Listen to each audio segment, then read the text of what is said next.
The Desire of Ages, chapter 42, Tradition. The scribes and the Pharisees, expecting to see Jesus at the Passover, had laid a trap for him. But Jesus, knowing their purpose, had absented himself from this gathering. Then came together unto him the Pharisees and certain of the scribes. As he did not go to them, they came to him. For a time it had seemed that the people of Galilee would receive Jesus as the Messiah, and that the power of the hierarchy in that region would be broken. The mission of the 12, indicating the extension of Christ's work, and bringing the disciples more directly into conflict with the rabbis, had excited anew the jealousy of the leaders at Jerusalem. The spies they sent to Capernaum in the early part of his ministry, who had tried to fix on him the charge of Sabbath breaking, had been put to confusion, but the rabbis were bent on carrying out their purpose. Now another deputation was sent to watch his movements and find some accusation against him. As before, the ground of complaint was his disregard of the traditional precepts that encumbered the law of God. These were professedly designed to guard the observance of the law, but they were regarded as more sacred than the law itself. When they came in collision with the commandments given from Sinai, preference was given to the rabbinical precepts. Among the observances most strenuously enforced was that of ceremonial purification. A neglect of the forms to be observed before eating was accounted a heinous sin, to be punished both in this world and in the next, and it was regarded as a virtue to destroy the transgressor. The rules in regard to purification were numberless. The period of a lifetime was scarcely sufficient for one to learn them all. The life of those who tried to observe the rabbinical requirements was one long struggle against ceremonial defilement, an endless round of washings and purifications. When the people were occupied with trifling distinctions and observances which God had not required, their attention was turned away from the great principles of his law. Christ and his disciples did not observe these ceremonial washings, and the spies made this neglect the ground of their accusation. They did not, however, make a direct attack on Christ, but came to him with criticism of his disciples. In the presence of the multitude, they said, "Why do thy disciples transgress the tradition of the elders? For they wash not their hands when they eat bread." Whenever the message of truth comes home to souls with special power, Satan stirs up his agents to start a dispute over some minor question. Thus he seeks to attract attention from the real issue. Whenever a good work is begun, there are cavaliers ready to enter into dispute over forms or technicalities to draw minds away from the living realities. When it appears that God is about to work in a special manner for his people, let them not be enticed into a controversy that will work only ruin of souls. Is my life in harmony with the divine law? He that believeth on the Son hath everlasting life, and he that believeth not the Son shall not see life. And hereby we do know that we know him, if we keep his commandments. Jesus made no attempt to defend himself or his disciples. He made no reference to the charges against him, but proceeded to show the spirit that actuated these sticklers for human rights. He gave them an example of what they were repeatedly doing and had done just before coming in search of him. "Full well ye reject the commandment of God," he said, "that ye may keep your own tradition. For Moses said, Honour thy father and thy mother, and whosoever curseth father or mother, let him die the death. But ye say, If a man shall say to his father or mother, It is Corban, that is to say, a gift, by whatsoever thou mightest be profited by me, he shall be free. And ye suffer him no more to do aught for his father or his mother. They set aside the fifth commandment as of no consequence, but were very exact in carrying out the traditions of the elders.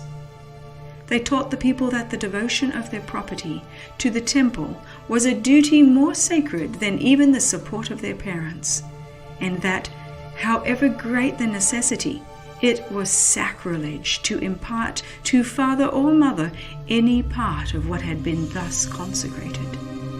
An undutiful child had only to pronounce the word Korban over his property, thus devoting it to God, and he could retain it for his own use during his lifetime, and after his death it was to be appropriated to the temple service.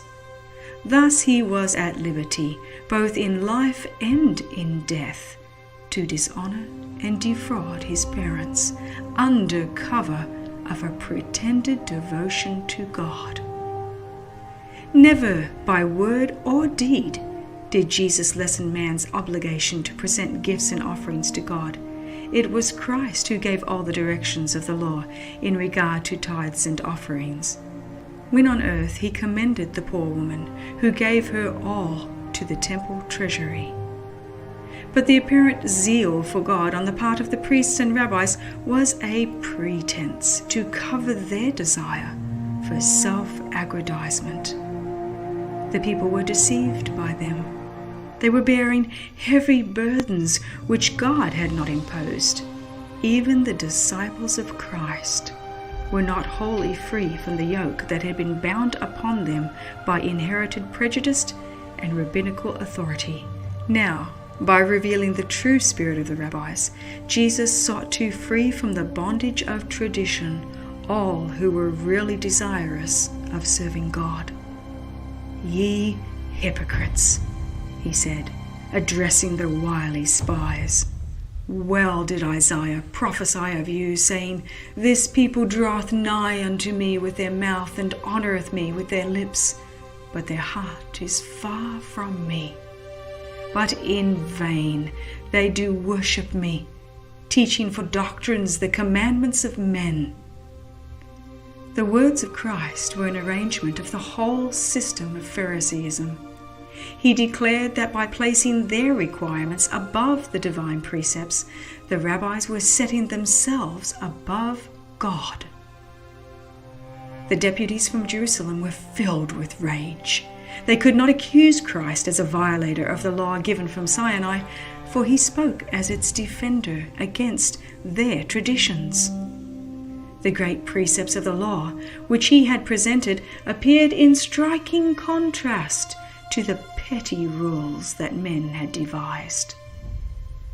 To the multitude, and afterward more fully to his disciples, Jesus explained that defilement comes not from without, but from within.